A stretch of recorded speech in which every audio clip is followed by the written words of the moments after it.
The snow had been falling since dawn, fine and relentless, blurring the mountains into pale ghosts. By afternoon, the world had shrunk to a silence so thick it pressed against the ribs. The wind no longer howled, it whispered, winding through the pines like a tired prayer. Beneath that sound, a small cabin hunched at the edge of Whisper Creek, its chimney breathing weakly against the white sky. Inside, the fire burned low, a thin orange eye staring out across the single room. Temperance Wade sat near that fire, shawl pulled around her shoulders, a tin cup cooling in her hands. The air smelled of ash and boiled potatoes. Her husband's coat still hung by the door, stiff with dust, untouched for 2 winters now. Folks in town called her Temmy, with the sort of pity that disguised contempt. A kind of cruel affection, like patting a mule that no one intends to feed. She'd stopped attending Sunday service after the laughter began to carry louder than the hymns. The last words she'd heard before leaving town for good were from a merchant's wife. Poor soul, all that flesh and no one to hold it. Now she lived alone, by choice she told herself, here on the outer ridge where the snow came first and stayed longest. Each morning she rose before the light, chopped kindling with clumsy rhythm, and mended the same cracked mug as if repair were a prayer that might one day take. In the mirror, an old plate of warped glass, she had come to know the loneliness of her own face, how it waited for someone else to move first. The storm worsened as night fell. Snowflakes, once gentle, now drove sideways across the window, a white curtain swallowing the world. Temmy set her rifle beside the hearth, checked the lock twice, and muttered a half-hearted prayer to no one in particular. Then came a sound, distant, heavy, deliberate. A knock or perhaps a body hitting wood. She froze. Another thud. Her breath caught as she lifted the rifle. The third strike was weaker, like something collapsing. She crept to the door, heart hammering in her throat. Outside, the wind screamed through the seams of the world. She unlatched the bar and pulled the door open. A man stood there, barely. Snow clung to him like armor, his hair long and white, his chest bare under a tattered fur cloak darkened with blood. He was tall enough to fill the doorway, broad-shouldered, skin bronzed and streaked with ash. His eyes, black and unyielding, met hers as though he'd already seen this moment in another life. Temmy lifted the rifle higher, her voice trembling. "What do you want?" He swayed on his feet. When he spoke, his tone was low, raw from wind and blood. "I need a woman," he said. His gaze drifted past her shoulder to the dim fire. "And you need a home." Before she could speak, his knees gave way. The rifle clattered against the floor as she stumbled forward to catch him, his weight crushing the breath from her chest. His skin burned with fever. The snow at the threshold turned red where it met him. Temmy's instincts warred inside her. Fear, pity, a stubborn echo of compassion she tried for years to bury. The town had warned her about men like him. Apache, dangerous, godless. But the man before her wasn't danger. He was dying. She dragged him inside, every pull a battle against the floorboards. The fire hissed when snow melted from his hair. She shut the door, bolted it, then stared at the heap of him, this stranger with blood on his temple and frost on his lips. His breath came shallow but steady. She fetched water, tore one of her old dresses into strips, and began to clean the wound at his temple. His eyes flickered open once, dark, unfocused. "Why?" he murmured. She didn't answer. Maybe she didn't know. When the bleeding stopped, she covered him with the fur cloak and placed a pot of snow near the fire to melt. Every few minutes she glanced at him, expecting him to vanish like the rest of her life had. But he stayed. The room filled with the sound of his breathing, rough and human, and something within her, a thing she'd mistaken for peace, stirred uncomfortably. Hours passed. The wind softened. Temmy sat near the fire again, staring into the flames. She thought of how long it had been since anyone had crossed her door. 2 years, perhaps more. She had learned to measure time by the rate at which her hands cracked in winter and healed by spring. But tonight, time felt like something else. Alive, shifting, waiting. The man stirred near dawn. His voice, though faint, carried the gravity of stone. "Water." She helped him sit, steadying the cup against his lips. His hands were enormous, scars along the knuckles, veins raised like roots. When he drank, he studied her in silence. Not like a man appraising a woman, but like someone searching for memory in a stranger's face. "You're Apache," she said, half statement, half accusation. He nodded. Were you running?" He didn't answer. The fire crackled between them. Finally he said, "The snow doesn't care who chases you. It only asks if you can outlast it."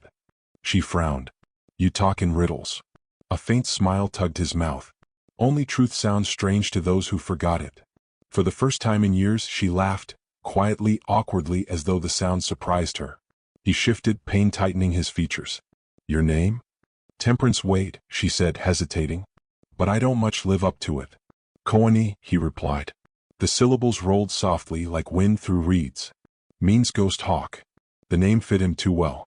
As the morning light crept through the cracks of the shutters, she studied him. The scars on his chest, the quiet dignity in how he endured pain without flinching. There was something in his stillness that unsettled her, a steadiness that made her own restlessness feel loud. He spoke again after a while. Why did you help me? She looked down at her hands, the skin red from scrubbing, nails broken. Because I know what it's like to have no one knock back. The silence that followed wasn't empty. It was full of everything neither of them dared to say. For 3 days the storm held them captive. Kohani's strength returned slowly. He refused to rest once he could stand, insisting on splitting wood, mending the roof, tending the fire while she watched from the corner. Each act unsettled her, not because of the labor itself, but because of what it stirred in her, the memory of being needed.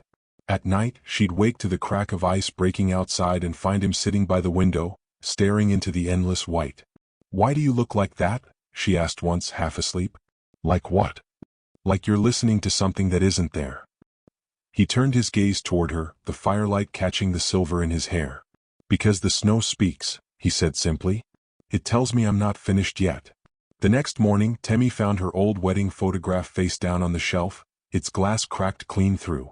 She picked it up, stared at the ghost of the man who'd once promised her a life. His eyes were kind but distant, like a preacher's mercy, conditional. She set the picture back and turned toward the man sleeping on her floor. For the first time in years she felt something more dangerous than grief, possibility. Outside the storm began to ease. The sky opened its throat to a weak sun, spilling pale light across the snow. Temi stepped to the door, pulling her shawl tight, and watched the horizon soften. She could hear the creak beneath the ice, whispering of movement, of things that had not yet died. When she turned back inside, Koani was awake, leaning on one elbow. You should rest, she said. He shook his head. Rest comes after belonging. Her brows furrowed. Belonging to what? He met her gaze, voice quiet but steady. To the place where someone keeps you warm. The fire snapped behind him, sending sparks up the chimney. The words lingered in the air, heavier than smoke. Temi felt them settle somewhere deep inside, where loneliness had lived too long without company. Outside, the last flakes of snow drifted down like forgotten feathers.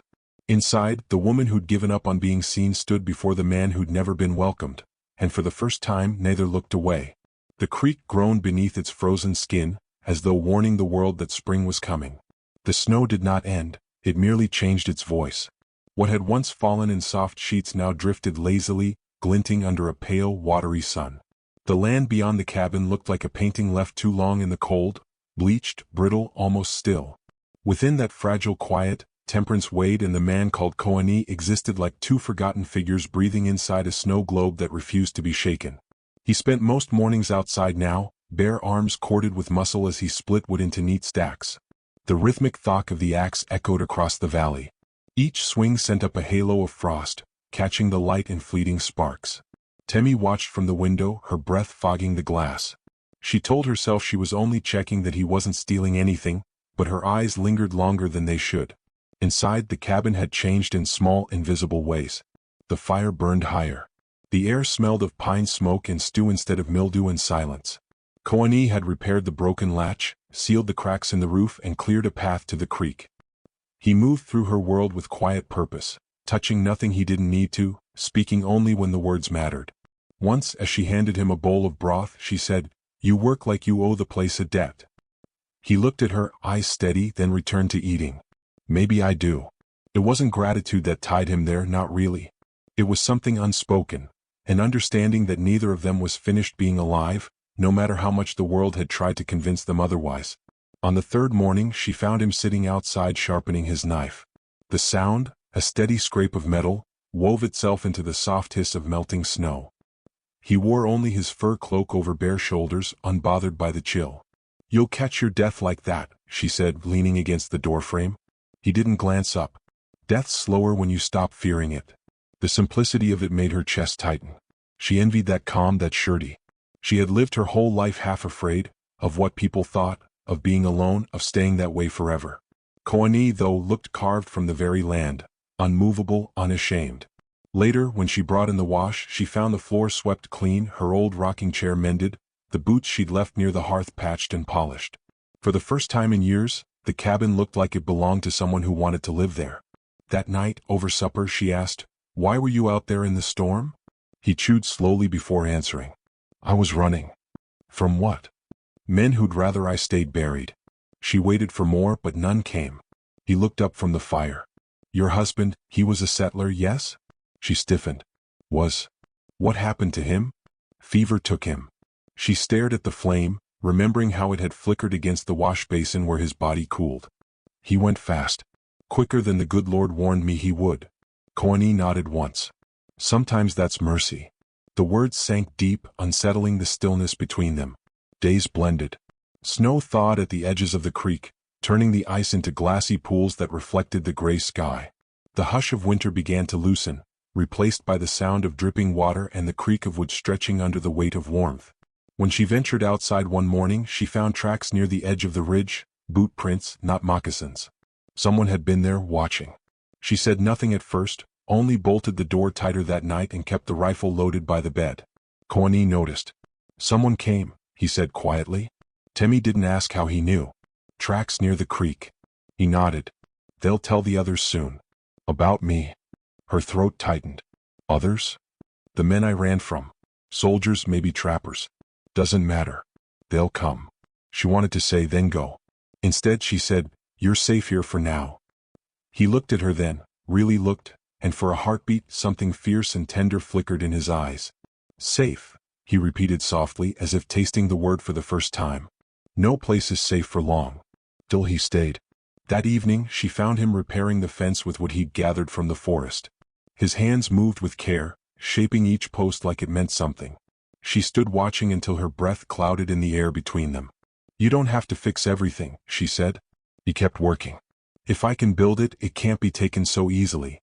She stepped closer, close enough to smell the wood sap and faint smoke on his skin. "And what about the things you can't build back?" He looked at her then, eyes unreadable. "Those you guard with your life." The word struck something raw. She turned away quickly, muttering something about supper, but her pulse wouldn't slow. That night, when he sat by the fire, she caught herself studying the line of his jaw, the faint scar running from his ear to his collarbone, the way his hands rested open on his knees, as if he carried both strength and surrender in equal measure. When she realized she was staring, she pretended to adjust the kettle. "You look at me like I'm something strange," he said quietly. She froze. "I didn't mean to." He smiled faintly, not unkindly. "You mean to remember." The words landed heavier than she expected. She didn't sleep that night, only listened to the soft crackle of the fire and the slow rhythm of his breathing.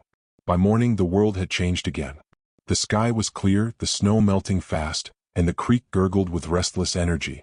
It should have felt like relief, but something uneasy stirred beneath the thaw. Near midday, the sound of distant voices drifted through the trees. Temi froze mid-step, heart pounding. Koani was already at the window, his hand resting on the knife at his belt. "Trappers," he said. Her stomach turned cold. "Will they come here?" "They'll come everywhere. That's what hungry men do." The voices passed after a while, fading into the distance. But they left a silence sharper than before, the kind that hummed with unspoken truth. That evening, as she poured him a cup of coffee, she said, "If they find you here, they'll say I helped you." He looked at her steadily. "Didn't you?" The honesty of it startled her. "I suppose I did." He nodded. "Then they already believe it." She wanted to tell him she wasn't afraid of them, but that would have been a lie. She had spent too many years bending under other people's judgment to pretend it didn't matter. And yet, when she looked at him, at the quiet dignity in the way he carried his scars, something in her hardened, not with fear but resolve. He caught her gaze, his voice low. "The world doesn't forgive kindness between enemies." "Then let the world freeze," she said before she could stop herself. A ghost of a smile touched his lips, the kind that spoke of both sorrow and gratitude. Later, she went to bed but couldn't sleep. The wind had shifted again, carrying the faint smell of smoke from far off, wood, pine, maybe gunpowder. She rose quietly, wrapped herself in her shawl, and stepped outside. The night was silver with moonlight, the snow glittering like powdered glass. She saw him standing near the treeline watching the horizon. His white hair shimmered against the dark. For a moment he looked like a spirit, some myth caught halfway between the living and the dead. She walked toward him, the snow crunching softly under her feet. "Can't sleep?" He didn't turn. "I was listening." "To what?" "The world deciding what comes next." She joined him in silence. The air was cold enough to sting, but she didn't feel it. They stood side by side, two silhouettes against the vast, indifferent dark. After a long while he spoke again. "If the men return, I won't hide. I'll lead them away." Her voice broke before she could steady it. "And leave me here alone again?" He looked down at her then, the moonlight etching sorrow into his features. "You won't be alone," he said softly. "You'll be remembered." She shook her head. "I don't need to be remembered. I need to be seen." The confession hung between them like a breath caught midair. Koani reached out, slow as dawn, and brushed the back of his fingers against her cheek. His touch was warm despite the cold. "Then see me too," he whispered. For a heartbeat, everything was still, the snow, the wind, the distance between them. And then, somewhere far off, a gunshot cracked the night open. Temmie's breath hitched and Kohani's hand fell to his knife. The world, once silent, had finally found its voice again. The gunshot shattered the quiet like glass against stone. For a long moment, neither of them moved. The sound rolled through the valley, echoing off the ridges before fading into the weight of falling snow. Temperance's breath came shallow, her pulse drumming in her ears. Koani stood rigid beside her, his profile carved in moonlight, the muscles in his jaw tight as steel wire. "It's far off," she whispered, though she didn't believe it. Kohani's eyes tracked the dark line of trees. Far doesn't stay far for long. By dawn the air smelled of smoke. The sky, pale and bruised, carried a faint haze above the timberline. Koani moved with sharp, deliberate calm, gathering supplies. Flint, rope, the knife he'd kept by the door. Temmie followed him wordlessly, her stomach tight with dread. "Are you leaving?" she asked. He paused, turning toward her. His white hair fell loose around his shoulders, catching the faint light. "If they find me here, they'll burn what's left of your peace." "I have no peace," she said, voice breaking. "Only you in this place between storms." Something flickered in his eyes. Recognition, maybe regret. "You should go to town," he murmured. "Say you took me in against your will. They'll believe it." Temmie let out a bitter laugh. "You think they'd believe a woman like me?" She shook her head. "They already made up their story." He studied her for a moment, then nodded. "Then we stay." They fortified the cabin as best they could, barred the windows, stacked logs by the door, filled every bucket with melted snow. It wasn't fear that drove them now, but something else. A quiet defiance, the kind that comes from people who've been cornered all their lives and decide, finally, not to run. By afternoon, the sound of distant hooves reached them. Kohani's body tensed. He moved to the window and peered out, the rifle Temmie's husband once owned resting in his hands. 4 riders approached, small and dark against the white horizon. The one leading them carried himself with the posture of someone used to being obeyed. Temmie's chest constricted. "Marshal Hollister," she whispered. Koani glanced at her. "You know him?" She nodded, the word barely a breath. "He courted me once. Before my husband died. Then he'll think this place still belongs to him." The hoofbeats grew louder, crunching over ice and slush. Temmie's fingers twitched toward the door, but Koani stopped her with a look. "Let me speak." "No," she said. "If they see you first, they'll shoot." His voice softened. "If they see you afraid, they'll do worse." Before she could answer, a voice bellowed from outside. "Temperance Wade. You in there?" She swallowed hard and pushed the door open. The wind bit her cheeks, carrying the sharp scent of leather and smoke. Marshal Hollister sat astride a chestnut horse, his blue coat dusted with snow, his hat pulled low. His face was older than she remembered, harder, the lines of disappointment etched deep. "Temmie," he said, his voice honeyed with familiarity. "You've been hard to find. What do you want, Rance?" "We're tracking an Apache fugitive. Big man, white hair, scar on his jaw. Heard tell he came this way." Temmie's heart pounded so loud she was sure he could hear it. "I haven't seen anyone." Hollister tilted his head, eyes narrowing. "That so? Folks in town say otherwise. Say you've been keeping company with him. That you've gone soft." Behind her, she could feel Kohani's stillness, the weight of his silence pressing against her spine. "I live alone," she said. "You know that." He swung down from his horse, boots crunching in the snow. "You used to." Now I see 2 sets of prints leading to your door. Temmie froze. She hadn't thought about that. Hollister stepped closer, lowering his voice. You're better than this, Temmie. You don't owe that savage anything. Something hot and sharp flared inside her. Don't call him that. His expression hardened. You protecting him? She hesitated, and the silence answered for her. In one swift motion, Hollister drew his revolver. Step aside. Before she could move, Koani appeared in the doorway, rifle leveled steady as a heartbeat. The world seemed to still, the falling snow, the wind, even the air itself.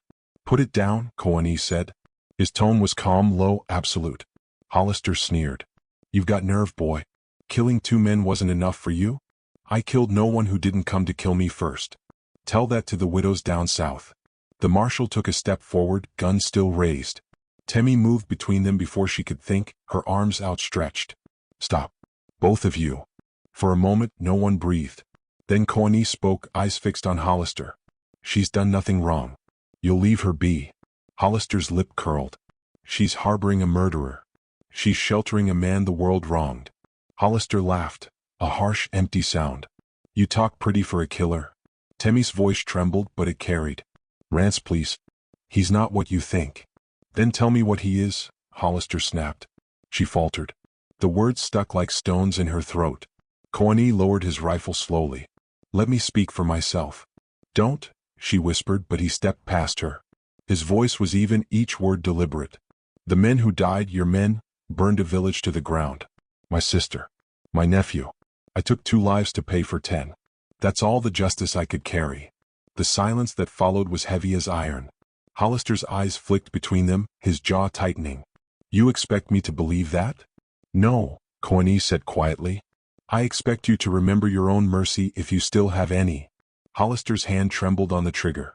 Temmie saw it, the flicker of doubt, the war inside him between duty and decency. Then from the ridge one of the deputies shouted, Marshal! Smoke to the west. He's got others. The illusion broke. Hollister stepped back, rage and fear twisting his features. You lied to me, he spat at Temmie. You've always been soft. He holstered his gun. We'll be back with more men. Temmie's knees nearly gave out as he mounted his horse and rode off through the snow, the others following close behind.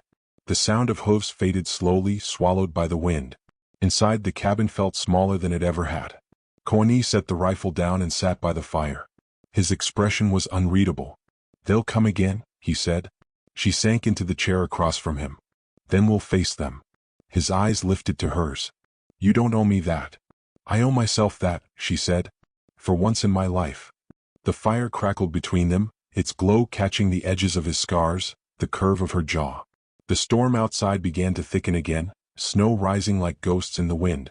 Hours later, as night settled, Temmie found herself standing at the window, staring at the faint trail of hoofprints disappearing into darkness. Her heart thudded against her ribs, not from fear but from the strange calm of decision. She turned to Koani, who sat sharpening his knife in the flickering light. They'll say worse things now, she murmured. They already have. She hesitated, then added softly, when they come again I'll lie better. He looked up, and something unspoken passed between them, a quiet recognition, a shared defiance that needed no words. She felt her pulse steady, her hands unclenching. The fear that had ruled her life for so long began to crack, giving way to something fiercer, something alive. Outside, the wind wailed, but within the walls of that small cabin there was warmth. Not comfort, something harder, truer. Koani rose, his shadow stretching across the floor. You should rest. So should you. He paused, meeting her gaze. I'll watch the night. As she lay down, her last thought before sleep was of his words. Safe, belonging, warmth. She had never believed those things could exist for her, not really. But here, in this frozen nowhere, they did. Near dawn, she woke to silence. The fire had burned low. Koani was gone. The door stood ajar, a trail of footprints leading into the white. Temmie stepped outside, snow biting her bare feet. The valley stretched quiet before her, endless and cold. She followed the prints to the ridge until they vanished into wind-blown drifts. Far below, a single column of smoke rose from the forest. Her breath caught. She didn't know if it meant life, or the beginning of something else entirely. The snow had thinned by the 4th day, leaving the land raw and streaked with mud where the thaw had begun to take hold. The creek gurgled beneath its melting sheath, restless as if it too sensed that silence could not last forever. Temperance Wade stood by the doorway, rifle in hand, her eyes on the distant ridge where she'd last seen the smoke. It had vanished with the night, leaving behind nothing but the ache of not knowing. Koani had been gone since before dawn. No note, no tracks once the wind turned. Only the memory of his voice saying, "If I don't come back, keep the fire burning."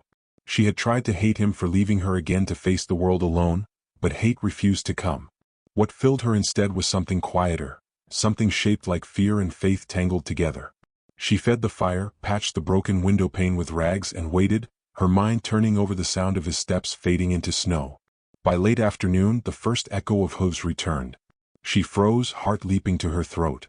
Through the open crack of the shutter, she saw them. 5 men this time, the marshal among them. Their coats were stained with travel, their faces hard with the kind of resolve men wear when they've already decided what justice looks like. Temmie's hands shook as she barred the door. The rifle felt too heavy, her breath too loud. Outside, Hollister's voice rose, clear and sharp. "Temperance Wade. Step out, ma'am. This don't have to turn ugly." She said nothing. "We know he's been here," he called again. "Spare yourself the trouble. Tell us where he went." Still she didn't move. The men dismounted. The sound of boots crunching through slush crept closer. She could almost see their shadows through the seams of the wood. "Burn it," one of them muttered. "She's lying." The word struck her like a whip. Fire. She remembered the way Koani had spoken of it, the soldiers, the village, the smoke. A pulse of terror moved through her. Before she could think, she unbarred the door and stepped into the light. The men froze. Her shawl whipped in the wind, her cheeks flushed with defiance. "You'll not set flame to what I built," she said. "Not again." Hollister stared at her, his jaw clenched. "Where is he?" "I don't know," she lied. One of the younger deputies laughed under his breath. "She's protecting him still. Must be sweet on him." Hollister's eyes narrowed. "You think that man cares for you, Temmie? He'll trade your life for his soon as it suits him." She stepped closer, her voice low but steady. "Then why did he leave instead of using me to save himself?" He hesitated, but only for a moment. "He's dangerous. You don't understand the kind of man you're sheltering." "I understand better than you think," she said. "He's killed, yes, but so have you, Rance. So have I, in the quiet ways good people do when they look away." The words hung heavy in the cold. For a second she saw doubt flicker across his face. Then one of the men behind him shouted, "There! By the creek!" Every head turned. Koani emerged from the trees, slow and deliberate. He carried no weapon, his hands raised. Snow streaked his bare chest, a thin cut fresh across his shoulder. His eyes locked on Temmie first, steady, unflinching, before turning to the marshal. "Let her be," he said. "This ends with me." Hollister's gun was out before the sentence finished. "Get on your knees." Koani obeyed. The motion was smooth, almost reverent. Temmie's heart pounded. "Stop this," she cried. "You don't need blood to prove you're right." "This isn't about right," Hollister snapped. "It's about order." He aimed. And then the world moved. Temmie lunged forward, grabbing the rifle from the doorway and firing before she could think. The shot cracked through the air, wild but close enough to splinter the log beside Hollister's boot. The men ducked, shouting. Snow exploded into mist. In that chaos, Koani moved like wind through trees. He rose, kicked the revolver from Hollister's hand, and sent it spinning into the snow. A struggle followed, brief, brutal, wordless. When it ended, Hollister lay face down in the mud, his breath ragged but alive. The deputies backed away, their courage evaporating as quickly as it had come. One muttered, "Marshal's orders were to take him alive." Koani straightened, blood on his knuckles, his chest heaving. "Then do it," he said. "Take me. Leave her." Temmie shook her head, stepping between them. "No, you'll not take him. Not now. Not after this." "Temmie, I'm done being what they make me," she said. "Done hiding in shame because I wanted to live." Hollister coughed, pushing himself to his knees. "You think this ends with you standing in the snow, pretending you're better than the rest of us?" His voice rasped through blood and ice. "You can't change what the world is." Kohani's gaze met hers, quiet and certain. "No," he said softly, "but we can change what we choose to carry." For a long time no one spoke. The snow began to fall again, slow and weightless. Hollister stared at the two of them, an outcast and a widow standing together like a single flame refusing to die. Something in his face softened, almost imperceptibly.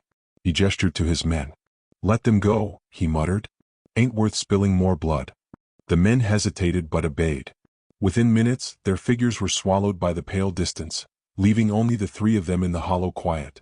Temi turned to Koani. You shouldn't have come back.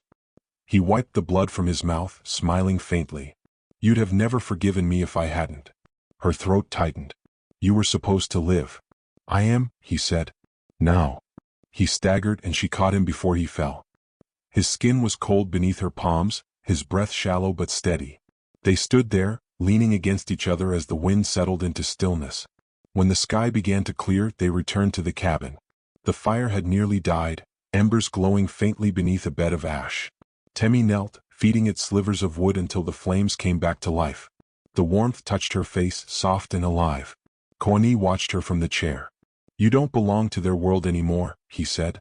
I never did, she replied.